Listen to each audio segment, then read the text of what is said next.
नाही नाही मुळात प्रशासन आणि सर्व सेवाभावी संस्था, सर्व NGO मतदानाची टक्केवारी पाहता कामाला लागल्यानंतर मी आता मतदान करून आलो आणि आकडेवारी पूर्णपणे बघितली. अत्यंत समाधानकारक आणि अखंडपणे जवळपास बघा आता 3 तास झालेले आहेत मतदान सुरू होऊन. 3 तास होऊन गेलेत.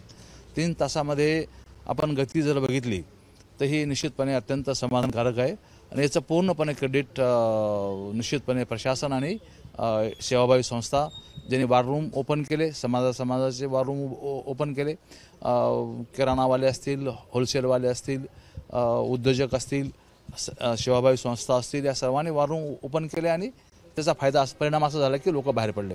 दानवेंचं तुमचं मनोमिलन होऊन अवघे म्हणजे 8 दिवसच तुमच्या हातात राहिले होते प्रचारासाठी.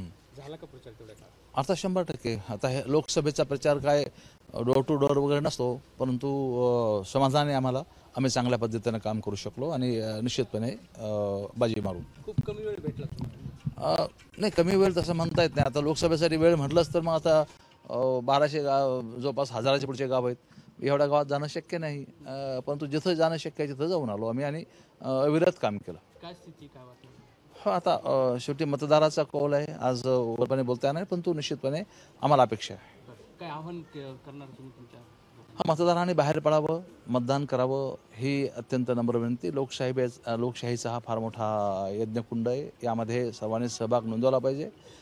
लोक म्हणतात ना बाबा, नंतर बोंबलण्यापेक्षा आत्ता आपल्या विचाराचं सरकार आणलेलं महत्त्वाचं आहे. राज्यात किती जागा येतील शिवसेनेला? आता आम्ही तर अपेक्षा आहेत, आमच्या शिवसेनेच्या 15 जागा आहेत, 15पैकी 15 निश्चित येतील अशा प्रकारची अपेक्षा मला आहे आणि भारतीय जनता पक्षाचा सुद्धा त्यापेक्षा थोडाफार कमी जास्त होतील. ABP माझा, उघडा डोळे बघा नीट.